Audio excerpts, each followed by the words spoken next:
Whispering Woods, Chapter 1. The dare everyone in Harlow Ridge had heard of Whispering Woods. It was the kind of legend passed down in fragments. Whispered warnings at sleepovers, cautionary tales from grandparents, fading newspaper clippings posted in the back corners of gas stations. It wasn't just ghost stories. Something had happened in those woods. Something real. Locals said you could hear the voices if you went deep enough. They said if the forest whispered your name, you shouldn't answer. That's why, on Halloween night, when fog rolled over the town and the moon lit up like a silver coin, 4 friends, Casey, Drew, Maya, and Nate, decided to go in. It wasn't their first dare. They'd jumped from the old Quinton Bridge, broken into the abandoned slaughterhouse, drank in the cemetery. But this was the one thing everyone agreed you just didn't do. So of course they did. Chapter 2. The first path. They parked a mile from the trailhead, headlights off. The forest greeted them like a mouth opening wide, gnarled trees, thick mist, and silence that pressed on their skin. Not even the usual rustling of animals or birds, just stillness. Casey led the way, flashlight in hand. She was always the one who pushed things too far, but that was part of her charm. Or maybe her curse. "This is so stupid," Maya muttered, pulling her hoodie tighter. Drew, ever the skeptic, chuckled. "Come on, you really think the trees are gonna talk?" Nate, quiet as always, just stared into the dark ahead. They followed the trail for about 20 minutes before the air started to change. It got heavier, wetter. The scent of pine and soil was replaced with something older, moss, rust, and rot. And then they heard it, a voice, distant, soft. "Casey," she froze. No one spoke. They turned toward her at the same time. "What the hell was that?" Drew asked. "It said my name," Casey whispered. Chapter 3. Echoes. They told themselves it was the wind, that maybe someone else was out there playing a prank, but deep down they knew better. Voices don't echo like that. They kept walking. The trail narrowed, and the trees grew closer together, the canopy above swallowing moonlight. More voices came, one by one. Maya, Nate, Drew. They weren't loud, they weren't aggressive. They sounded almost mournful. By the time they reached the old stone marker, a jagged, waist-high relic covered in moss, the group had stopped laughing. No one spoke above a whisper. "What is this?" Maya asked, brushing away the moss. Underneath, carved in weathered stone, were 3 words, "Stay on path." They didn't. Chapter 4. Off Trail. It was Nate who saw the light first, a faint glow through the trees, pale blue and pulsing like a heartbeat. Probably just someone's camp, Drew offered, already pushing through the undergrowth. Casey followed without hesitation. Maya hesitated. What if it's not? But she followed anyway. The trail ended. The forest floor grew soft and spongy underfoot, like they were walking across a sleeping animal's back. The light led them to a clearing. In the center stood an impossibly tall tree, its bark charred black, its limbs twisting in unnatural angles. Beneath it, the air shimmered like heat rising off pavement. The whispering stopped. They should have turned back. Instead, they stepped into the clearing. Chapter 5. The Other Side. The world tilted. Suddenly, the forest didn't look quite right. The trees were still there, but taller, thinner. The moon was larger and lower in the sky, casting a sickly blue glow, and the silence was gone. Now the whispers were constant, overlapping, unintelligible voices muttering in every direction. Not coming from any one place, but from everywhere at once. "I don't think we're in the same woods anymore," Nate said. They tried retracing their steps, but the path was gone. Trees had shifted behind them. The forest had rearranged itself. And then they saw it. A figure, tall, thin, faceless, standing just at the edge of the clearing. Then another, and another. Chapter 6, The First Loss. They ran. Branches clawed at their arms. Roots tried to trip them. The whispers grew louder, more urgent. Somewhere in the chaos, Maya vanished. 1 second she was behind Drew, the next gone. Not a sound, no scream, just absence. They screamed for her, begged, backtracked, nothing. Then they found the necklace she always wore, caught on a thorn bush. The chain snapped clean in half. "I'm not leaving her," Casey said, eyes wild. "We can't stay here," Nate said. "It wants us lost." Drew looked up at the trees. "What is this place?" No one answered, because behind them something was breathing. Chapter 7. The Old House. They stumbled upon it at dawn, or what passed for dawn in that twisted forest. An old house, colonial style, shingles missing, windows broken, the front door open like a gaping mouth. The whispers stopped as they approached. Inside it was worse. Every wall was covered in writing, scrawled in charcoal, carved into wood, written in blood. It watches. Don't answer. You are not you. In the back room, they found something worse. A mirror. It showed the three of them, but not as they were. They were gaunt, eyes blackened. Casey's arms were covered in scratch marks. Drew's mouth was sewn shut. The reflection of Nate smiled. He wasn't smiling. They smashed the mirror. Chapter 8. Rot. The house decayed as they left it, literally crumbling behind them, collapsing in on itself like it had waited to be seen before giving up. The forest pressed in tighter. Drew began muttering to himself. "Voices are inside now," he said. "Not in the air. In me." That night they lit a fire. Nate tried to sleep. Casey stayed awake. She watched as Drew stood up, walked into the trees, and didn't come back. She didn't call after him. She knew what would happen. Chapter 9. Alone, Casey and Nate didn't speak for hours. Days. Time was a blur. The sky didn't move. The moon didn't set. They didn't feel hunger, just cold. At some point, Nate asked, "Do you hear it still?" Casey nodded. "It's not whispering anymore." "What then?" "It's thinking." That night, she dreamed of herself, only it wasn't a dream. She stood in the clearing again, only this time she was the one whispering. She woke up with dirt under her fingernails and scratches on her arms. Past Nate was gone. Chapter 10. The voice. Casey wandered for what felt like years. The forest shifted constantly. Sometimes it showed her the faces of her friends in the trees.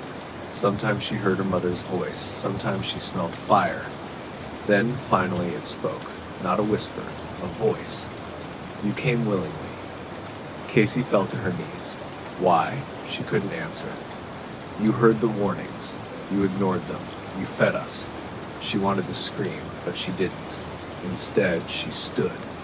"If you're going to take me," she said, "do it." The forest laughed. Not a sound, but a feeling. "We already have." Epilogue. A new trail. A month later, hikers found a new trail in Whispering Woods. It hadn't been there before. At the end of the trail was a clearing with a charred black tree, and at its base a stone marker. "Stay on the path." Some ignored it. They never returned. Static on the line. Chapter 1. Dead air. Midnight radio had always been Eddie Keene's favorite part of the job. By day, his small-town AM station WZRD 1090 played dusty classic rock, ran funeral announcements, and took calls from bored retirees. But between 12 a.m. and 3 a.m., it was Eddie's domain. Night Signal was his passion project, unscripted, uncensored, and completely open to callers. Ghost stories, UFO sightings, government conspiracies. Nothing was off limits. Most nights the calls were harmless. Stoners whispering about shadow people, truckers talking about lights in the sky.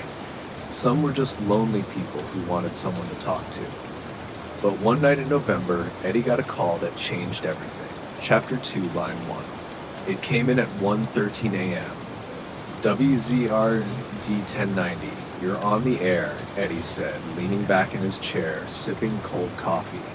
Static. Then, a voice. Thin. Unsteady. Like someone speaking through a tunnel. I can't find the light. Eddie frowned. You're live, friend. Where are you calling from? Long pause. I don't know. He was used to prank calls, but something about the tone froze his blood.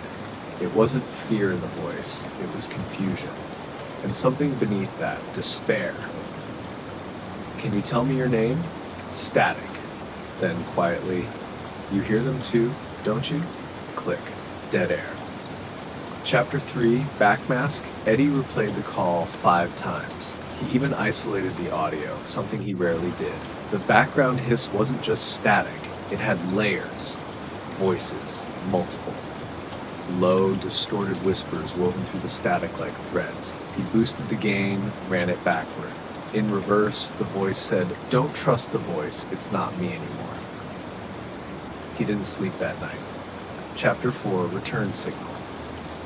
The next night, Eddie considered ignoring the phone line altogether, but habit and morbid curiosity got the better of him.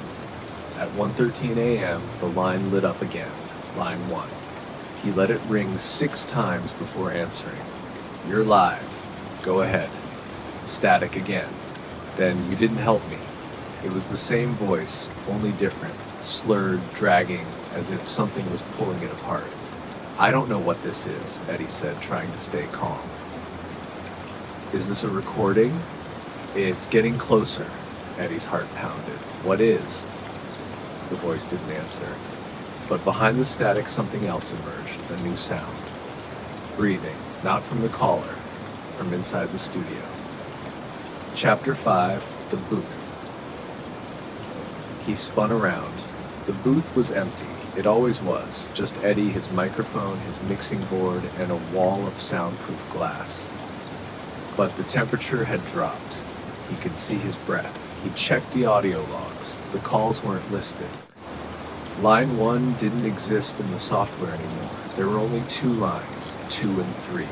He called the station tech the next morning. They said line 1 had been decommissioned 6 years ago, after an electrical fire fried the sub-panel. The panel that, when Eddie checked, now had a green light, glowing softly. Chapter 6, Listeners. Over the next few nights, the voice returned. Not always at the same time, not always through the phones. Once it came through the speakers, even when no calls were live. Once it came through Eddie's headphones, whispering directly into his ears, even when everything else was muted. Each time the messages grew more disturbing. The signal opens the door. They ride the static. We were never meant to speak. One night, a new voice joined in, a child whispering, "You should stop talking."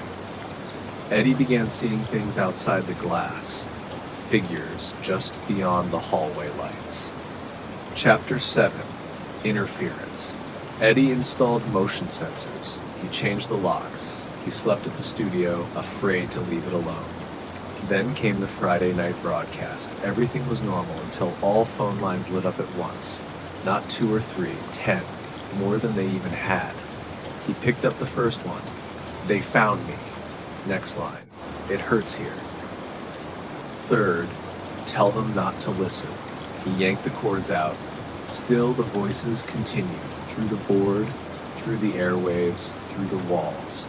The static filled the studio like a scream. Chapter 8, Silence. Eddie canceled the show, shut down the lines, blocked the studio off from the rest of the building. But the static followed him. In the shower, he heard it behind the tile. On his phone, it interrupted calls. In his dreams, he was back in the booth. Only now the lights were off, and something pressed against the glass from the other side, trying to get in. His last dream ended with him looking at his own body, slumped in the chair, headphones still on. Chapter 9, The man before he began researching the show's past. Night Signal had a different host before him, a man named Victor Lang. Ran the show until 1997. Victor vanished. No resignation, no replacement notes, just stopped showing up one night.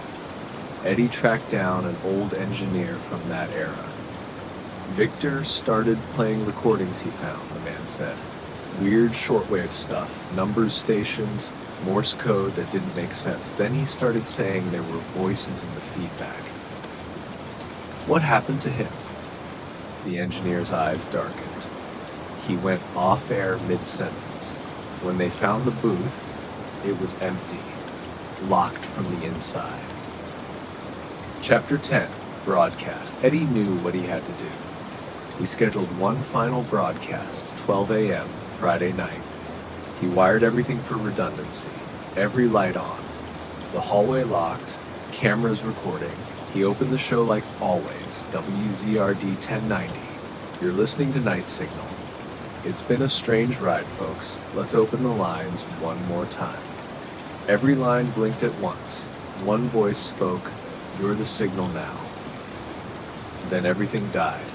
Lights, board, cameras. Silence. When the staff found the studio the next morning, the booth was empty, locked from the inside. Epilogue, Night Signal returns. 2 weeks later, at exactly 1:13 a.m., WZRD 1090 came back on the air. No DJs, no engineers, just static. Then a voice. "You're listening to Night Signal. Don't answer the line." People across town heard it, even on radios turned off, even through dead channels. The signal is still out there, and it's still looking for someone to talk to. Chapter 1, The Listing, Section 1. Lauren didn't believe in ghosts. No, she was a woman of the practical world. A firm believer in burnout, crushing rent hikes, and the cold, impersonal mechanisms of corporate restructuring. Those she thought were haunting enough. The kind of ghosts that left you drained and broke, not shrouded in mystery or flickering candlelight. After the layoff that had ripped the rug from beneath her feet, the severance check had lasted exactly 3 months. 3 months that felt like a lifetime and a blink all at once. By the 4th month, her savings app flashed ominously red, an unforgiving beacon of her dwindling financial lifeline. Month 5 brought desperation and a click on a listing for a rental property she'd never even heard of before. The house was an old Victorian, weathered but beautiful, nestled somewhere in a town so small it barely existed on maps. The listing was brief but promising, quiet, forest adjacent. Rent suspiciously low, far below what she'd imagined for a house with white gables, intricately carved wooden pillars, and stained glass windows that caught the sunlight just so, scattering flickers of color onto the porch. Too good to be true. Or maybe too forgotten to be expensive. She liked cheap. Lauren arrived on a Tuesday, lugging 3 boxes, a battered mattress, and her tabby cat, Sybil. The air smelled rich and sharp with pine and damp earth, the forest leaning close as if eager to listen. That first night, Lauren explored upstairs.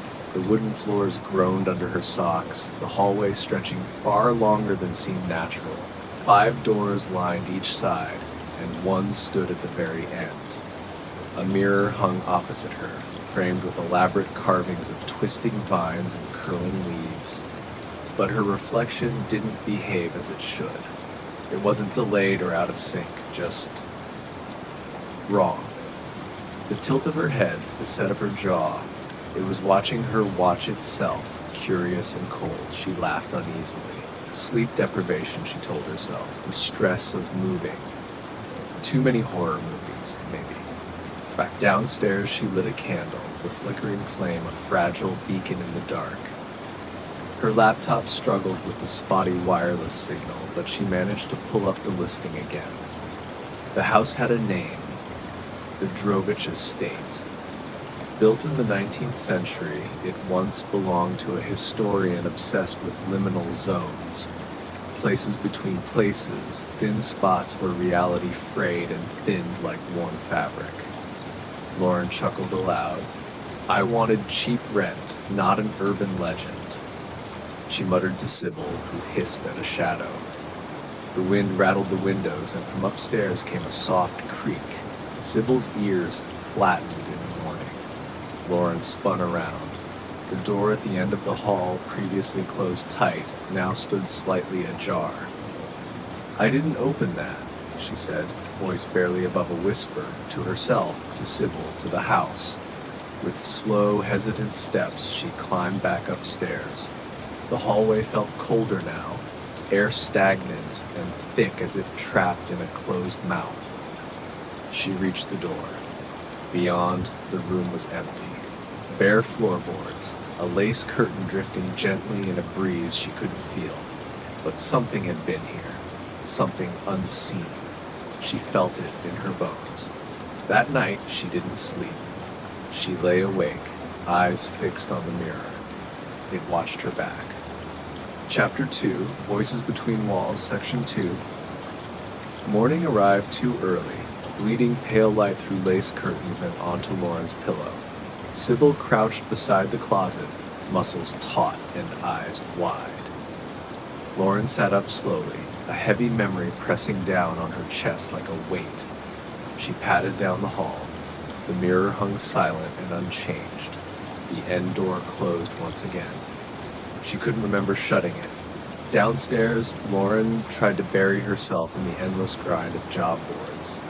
Each rejection piled on the last, her resume feeling like a stranger's story. Then a faint whisper broke the silence. It seemed to come from inside the wall near the fireplace. A soft, sibilant call of her name. Lauren.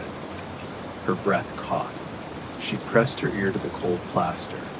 The sound vanished like a trick of the wind swallowed whole. For a moment, she told herself it was pipes, or the wind, or a headache playing tricks. But the voice returned, clearer this time, closer yet still a whisper. You live in the scene. She staggered back, hand pressed to her throat, heart pounding. Sybil hissed from the stairs, fur bristling.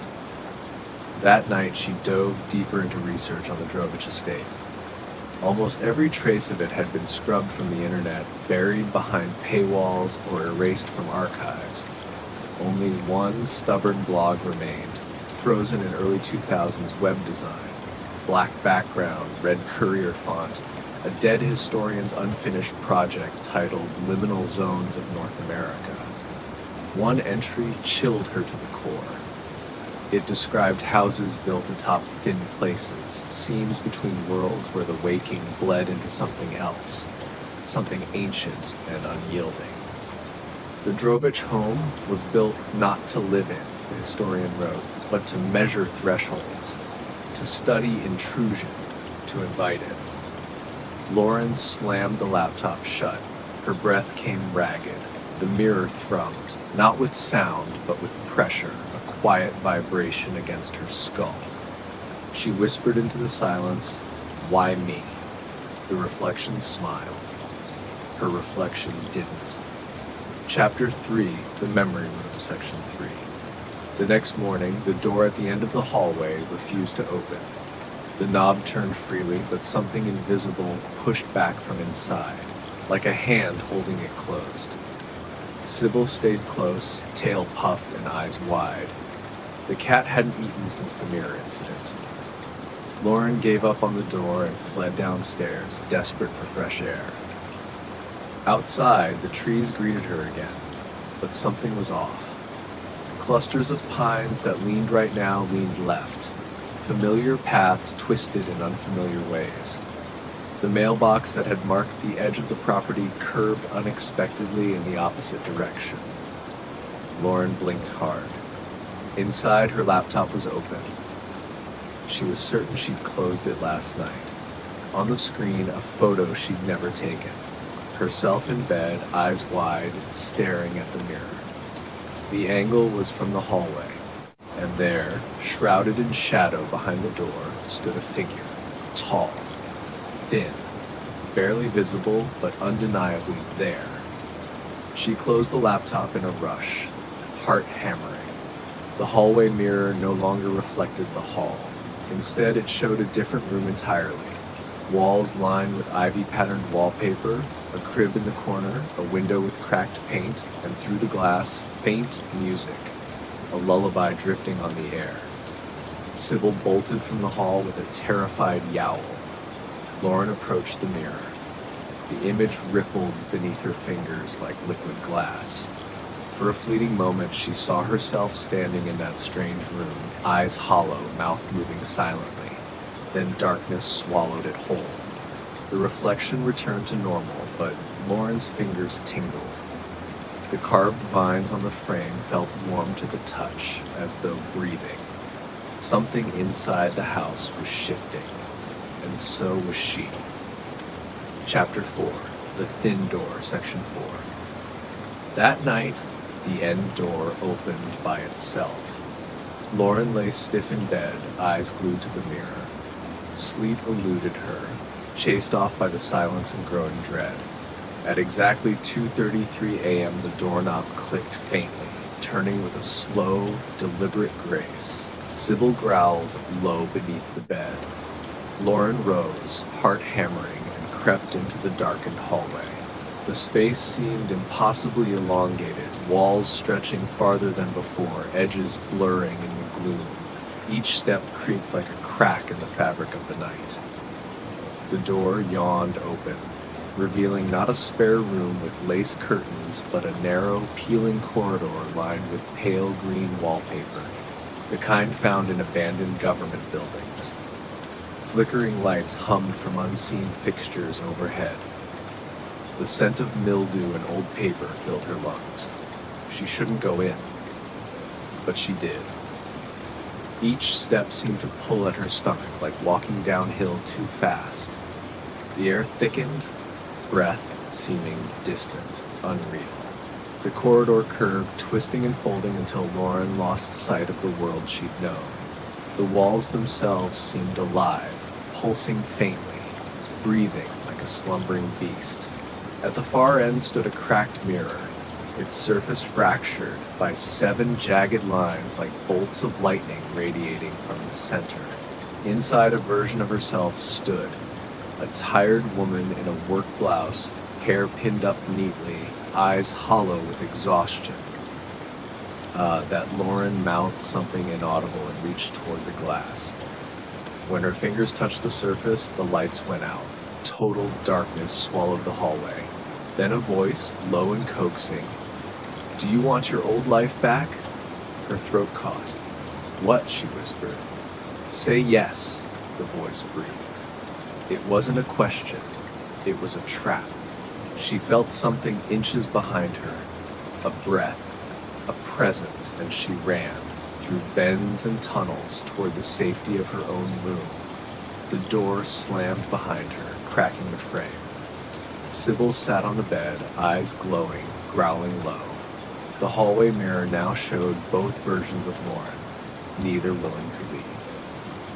Chapter 5, The Doppelroom, Section 5. The next day, Lauren barely left her bedroom. Sleep came in fitful bursts, chased by dreams where she stood trapped inside the hall mirror, whispering back to herself out of sync. Another version of her lips moved silently, mouthing words she could almost understand. Sybil refused the hallway, hiding in closets or beneath blankets, tail flicking nervously, ears flat. At noon, Lauren made tea, her hands trembling as the simple act grounded her in reality. Then footsteps echoed from upstairs. Slow. Deliberate. A door clicked shut somewhere beyond her hearing. She held her breath, heart thudding.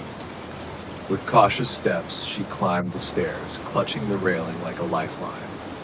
The mirror waited at the end of the hall, but the reflection had changed. 2 versions of herself stood inside the glass, not mirroring her movements, but watching her, like animals behind a pane of glass. Suddenly, the hallway behind them opened, revealing a room unseen in the real house. Walls covered in blood-red wallpaper, shelves lined with books with no titles, and in the center, a table holding a small silver bell. Lauren leaned in.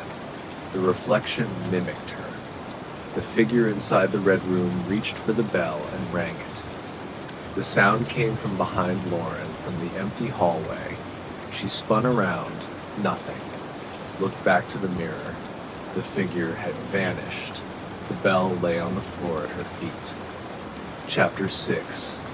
The Bell's Call. Section 6. Lauren didn't pick up the bell immediately. It sat there on the floor, cold and polished, like it had been waiting for her all along. Sybil hissed a low warning. When Lauren's fingers finally closed around the handle, a whisper brushed her ear. A warning. A threat. Don't. She dropped the bell and backed away. The house groaned. The walls strained and creaked as if something pushed from within. Panicked, Lauren retreated to her room and shut the door, sitting against it for hours. That night, she dreamed again, not as herself, but as someone else, a woman from a century ago named Lydia. In the dream, the hallway was bright and clean, the mirror reflecting only itself. Lydia wept in a nursery that no longer existed, holding the silver bell to quiet her crying baby until the next night, when the crying returned inside the walls. Lauren woke gasping, heart racing. The bell was ringing softly on its own inside the closet. Sybil was nowhere to be found. The closet door stood open. Chapter 7. The House Remembers. Section 7. Lauren didn't sleep that night. The bell rang at intervals, long enough to lull her into false security, short enough to keep her spine taut with dread. At dawn, she seized the bell and marched outside, where the trees seemed to watch her like silent sentinels. Without looking back, she hurled the bell deep into the woods. She began packing swiftly, mattress, boxes, laptop, Sybil's carrier. She opened her email to contact the landlord. No reply. Her phone buzzed. The signal flickered like a ghost's whisper. One voicemail. Static at first, then a voice. You live in the scene. A new message arrived from an unknown number. A photo of her from behind, standing just moments ago before the woods. No one else visible. She scanned windows, mirrors, every corner. The mirrors had changed. Instead of reflections, each showed a different scene. The kitchen submerged underwater, the bedroom filled with crows, the hallway stretching endlessly. The mirror across from her door showed her standing, smiling, bleeding from one nostril, holding the bell. Chapter 8. Echoes in Glass, Section 8. Lauren stumbled backward from the mirror. The other self did not. It stepped closer, breath fogging the glass if it were real. It raised a hand slowly and tapped once. The sound echoed sharply, like a gunshot. Sybil bolted from the closet. Lauren's heart thundered as she dashed downstairs toward the front door, only to find the doorway gone. In its place, a blank wall of faded floral wallpaper stretched endlessly. No door, no handle, no escape. She screamed, not out of fear, but raw, primal frustration. This wasn't a haunting. It was a trap. She was the mouse in a maze with no exit. Storming upstairs, she ignored mirrors and shadows and the thickening air. She pushed open the door to the thin place.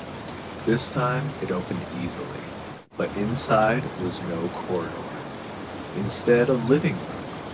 Her living room from her old apartment, perfectly recreated. Same posters on the walls, same worn throw blanket, her chipped coffee mug resting on the table. Sybil meowed from the couch. Another Lauren sat reading. Peaceful hold. Lauren stepped in. The lights flickered. The room shuddered like a faulty film reel. The other Lauren looked up, smiled, and whispered, "We missed you." Chapter 9. The Other Life. Section 9. Crossing the threshold, everything shifted. The headache vanished. The air smelled faintly of cinnamon and warm coffee.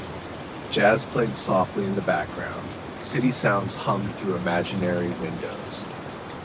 "I'm dreaming," Lauren whispered. Other Lauren laughed, a calm, knowing sound. Not quite. Lauren looked around. The books on the shelves were her favorites, but some authors' names were twisted, unreadable. "What is this?" she asked.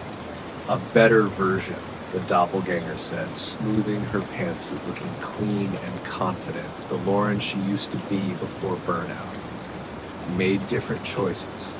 Lauren took a step back. "That's not fair." "No," the other said, "but it's true." A sudden knock echoed through the room. The scene vanished. Lauren stood in a corridor, pulsing beneath the wallpaper, alive and breathing with fear.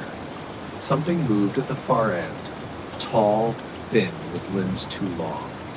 It whispered, "Come back. You've been out too long." The mirror floated midair, shimmering. Not her reflection, Lydia, the woman from the dream, crying blood.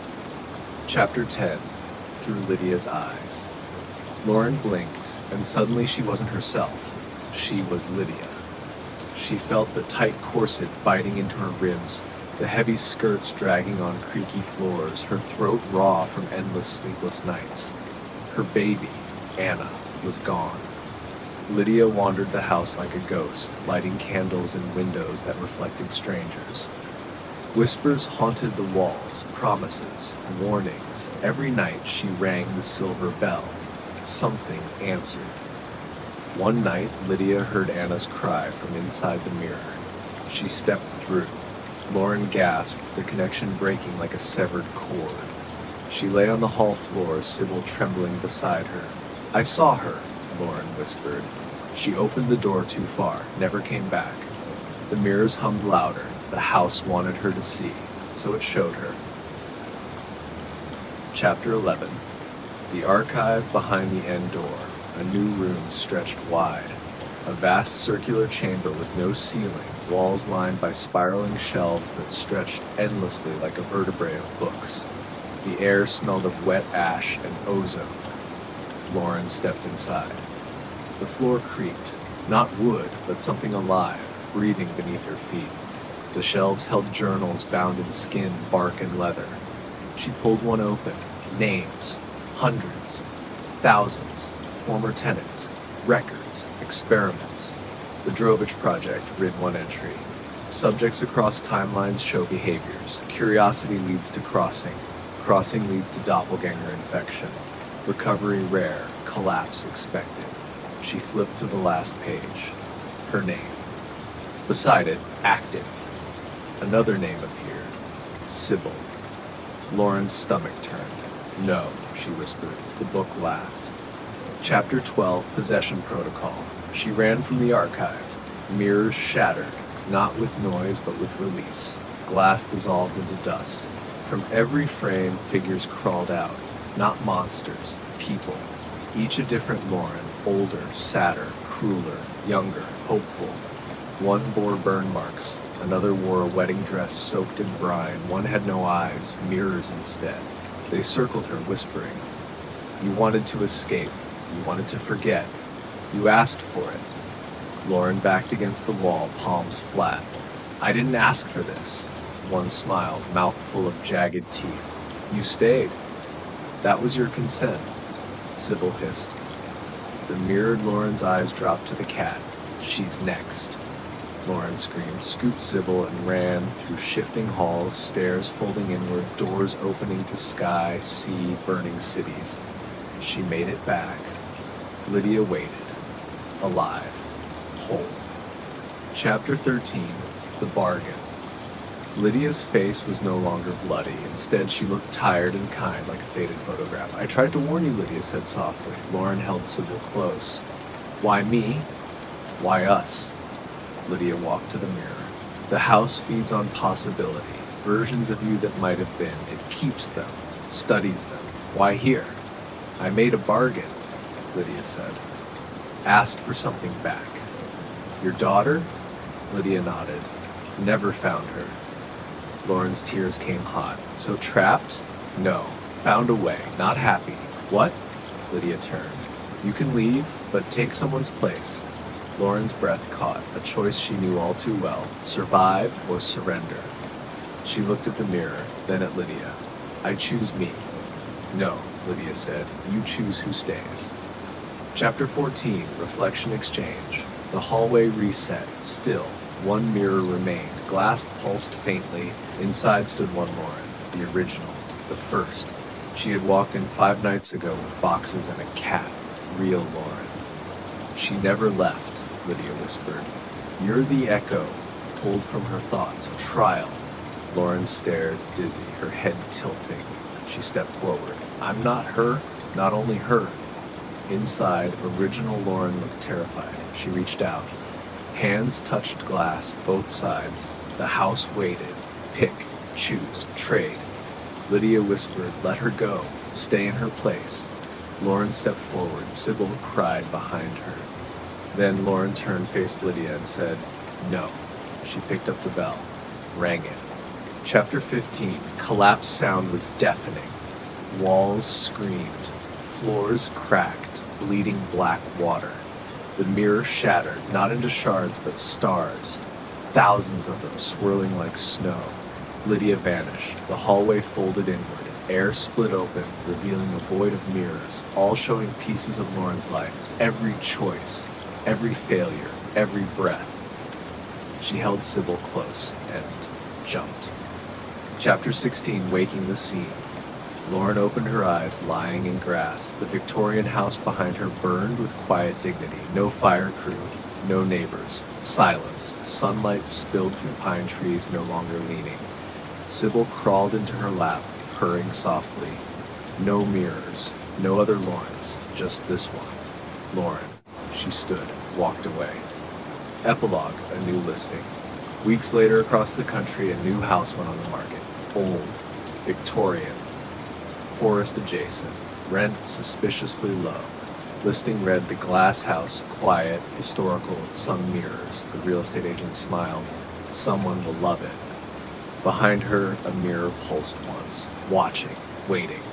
Reflections, Chapter 1, The Antique Shop. Claire Martin had always been drawn to the peculiar and the forgotten. In a world rushing forward, she preferred the quiet mystery of things left behind. So when she discovered the small antique shop on Maple Street, nestled between the cafe and an old bookstore, she knew she had found a treasure trove. The bell chimed softly as she entered. Dust motes floated in the golden slant of late afternoon sun, illuminating shelves packed with curiosities. Old clocks, faded photographs, delicate porcelain dolls, and stacks of yellowed books. The air smelled of cedar, must, and memories. Near the back of the shop, half hidden beneath a faded velvet cloth, stood a large, ornate mirror. Its frame was carved from dark mahogany, twisting into thorny vines and curling leaves, all intricately detailed. The glass was cloudy, slightly warped, as though it hadn't reflected properly for decades. Claire approached, mesmerized. Her fingers traced the cool wood, feeling the slight bumps and worn edges. How much for this one? She asked the elderly shopkeeper, whose eyes seemed to hold more than years. He looked up, expression unreadable. $50. But be careful, miss. That mirror isn't like the others. Claire chuckled. I'm careful. He gave a slight nod. You might want to be. Chapter 2, The First Night. Back in her modest apartment, Claire placed the mirror against the wall in her bedroom. It seemed to breathe with the fading light of the day, its surface dull and inscrutable. That night, as she prepared for bed, she caught movement in the glass. At first, she thought it was a trick of the dim lamp or her own tired eyes.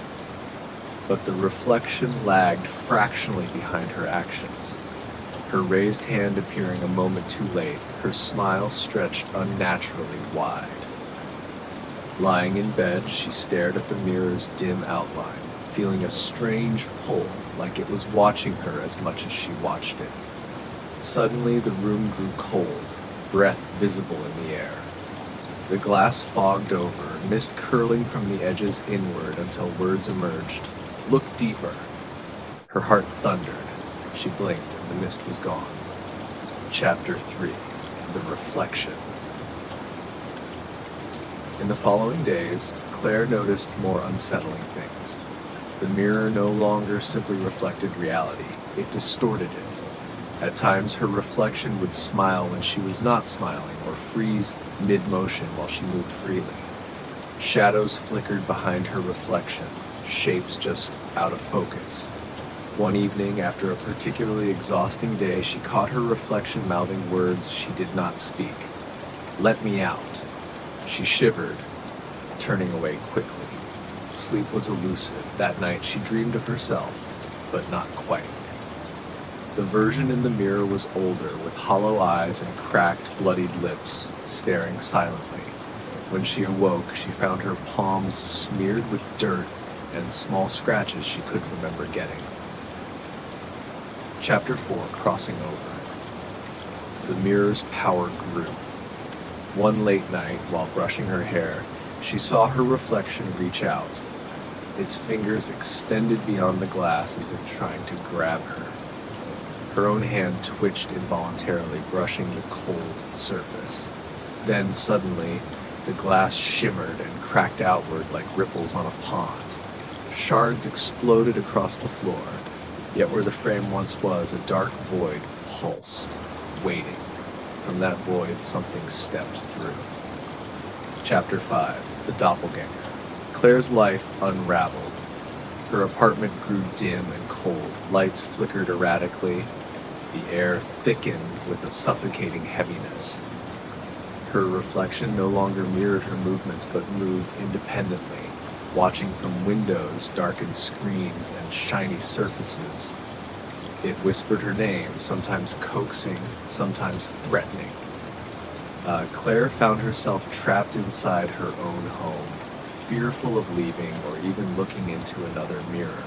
She tried covering every reflective surface with sheets, towels, even painting some black, but the presence found new ways.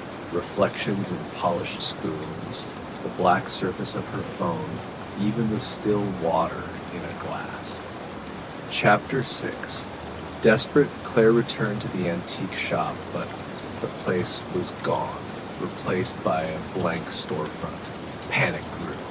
She called every local dealer, every historical society, but the shopkeeper was nowhere to be found. Then, a knock at the door late one night. A man, older, dressed in worn clothes, introduced himself as a collector and scholar of the occult. He explained the mirror was cursed, a prison for a dark entity called a reflection wraith, a shadow creature that sought to replace its host in the living world. The only way to stop it was to keep the mirror whole. Chapter 7. The battle. Claire painstakingly collected the shattered shards, using old glue and binding them with salt and whispered incantations taught by the stranger. As she rebuilt the mirror, the wraith fought back, its whispers growing into screams that rattled the walls and clawed at her sanity. Her nights were filled with visions of shadowy hands reaching from the glass, fingers pressing against her skin. The battle was not just physical, but mental. The wraith promised power, escape, even freedom from pain if she would just surrender. Chapter 8. The Final Reflection. The mirror was whole again. Claire faced it, trembling. As she held the last shard in place, the dark void screamed, a sound like shattered glass and lost souls. The reflection's eyes burned with fury before it was forced back into its prison. Silence returned. Epilogue. New reflection. Claire moved to a new apartment and burned the mirror's frame, but one shard remained hidden in her pocket. Sometimes in the dead of night she feels cold breath on her neck, and sometimes when she catches her reflection in a window or a dark screen, she sees it smile back. even when she isn't.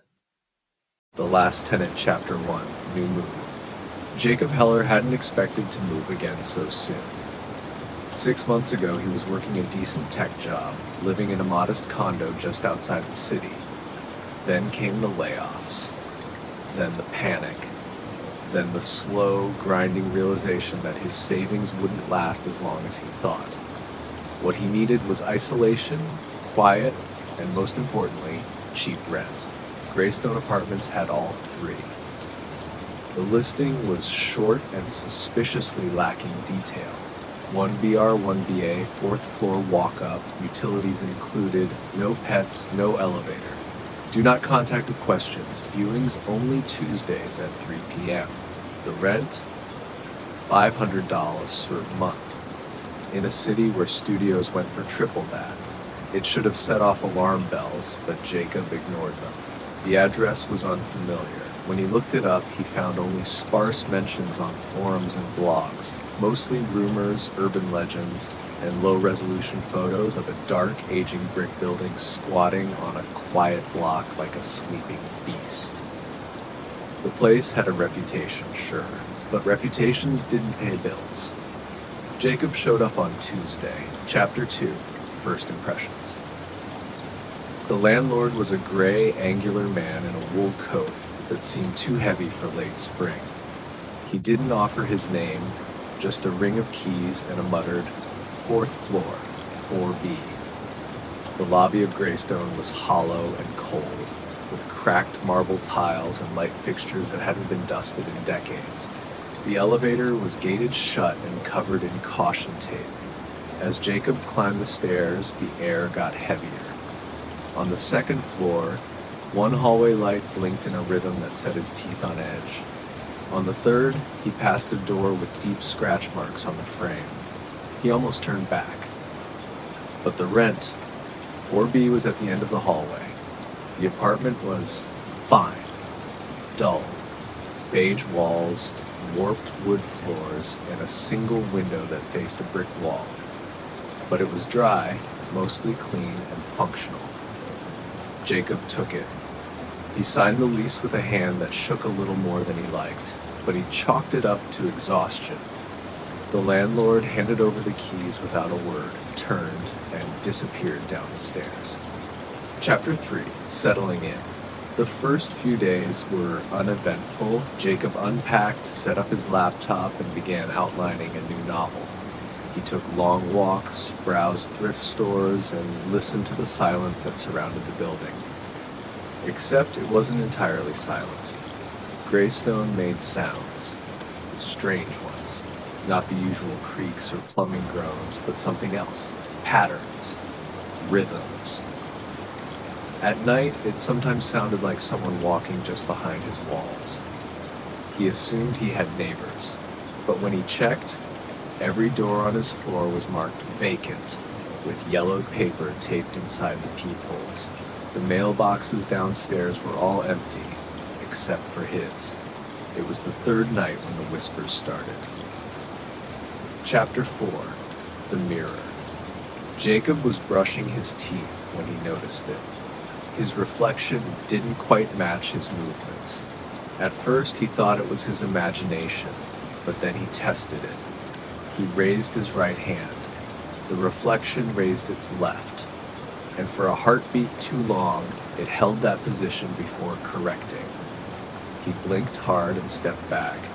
The mirror was old, with small warps in the glass. He told himself it was nothing. But that night, he dreamed of someone standing behind him in the bathroom, whispering to the mirror. When he woke, the mirror was fogged, though he hadn't used hot water. And on the glass, written in streaked condensation, were 2 words, "Look deeper." Chapter 5, The Wall. Driven by a mix of dread and fascination, Jacob began inspecting the apartment inch by inch. Behind the coat closet, under peeling layers of wallpaper, he found something strange, a patch of wall that sounded hollow. He fetched a screwdriver and began peeling back the plaster. Behind it was a wood panel, then brick, and then hidden between two joists, a narrow metal door no taller than 3 feet. No knob, only a ring pull. He stared at it for an hour before opening it. The door led into a crawl space, but not the kind used for storage. This one had stairs, old wooden steps curving downward at an impossible angle. He hesitated, then descended. Chapter 6. Below Greystone. The air beneath Greystone was damp and metallic. The walls were stone, covered in old chalk symbols and deep scratch marks. He found rooms, not storage, chambers. A narrow corridor led to a low-ceilinged hall where rusted metal chairs lined the walls facing inward. Chains hung from the ceiling. There was a table in the center, covered in dry stains that Jacob didn't want to identify. He turned to leave, but heard footsteps behind him. Jacob ran. When he finally emerged back into his apartment, he slammed the hidden door shut and sealed it with duct tape. The whispers were louder that night. He couldn't sleep. He began searching for mentions of the building online again. This time, he dug deeper. Chapter 7. The missing forum posts, obscure blog entries, scanned police records. Over the years, Greystone Apartments had 48 documented disappearances, tenants who simply vanished without a trace. No forced entry, no signs of struggle, just gone. No news outlet had ever connected them. But Jacob saw the pattern. All the disappearances happened in the same 2 apartments, 4A and 4B. He lived in 4B. He returned to the crawl space the next day, armed with a flashlight and his phone's camera. In the farthest chamber, behind a rusted filing cabinet, he found what looked like a shrine. Dozens of old photos lined the wall, faded black and white portraits, names and dates beneath them, and then one photograph that hadn't aged, his own, taken from outside his window. Chapter 8. The Tenant. Before Jacob broke down, he packed a bag and tried to leave the apartment. But when he opened the door, he was no longer on the 4th floor. The hallway stretched endlessly, lined with unfamiliar doors. He ran back inside, only to find his apartment wasn't the same. The walls bled, the furniture twisted, the mirror was missing. In its place was a tall, narrow figure watching him. It had no face, only a suggestion of one, as if drawn in fog. He passed out. When he woke, he was in bed.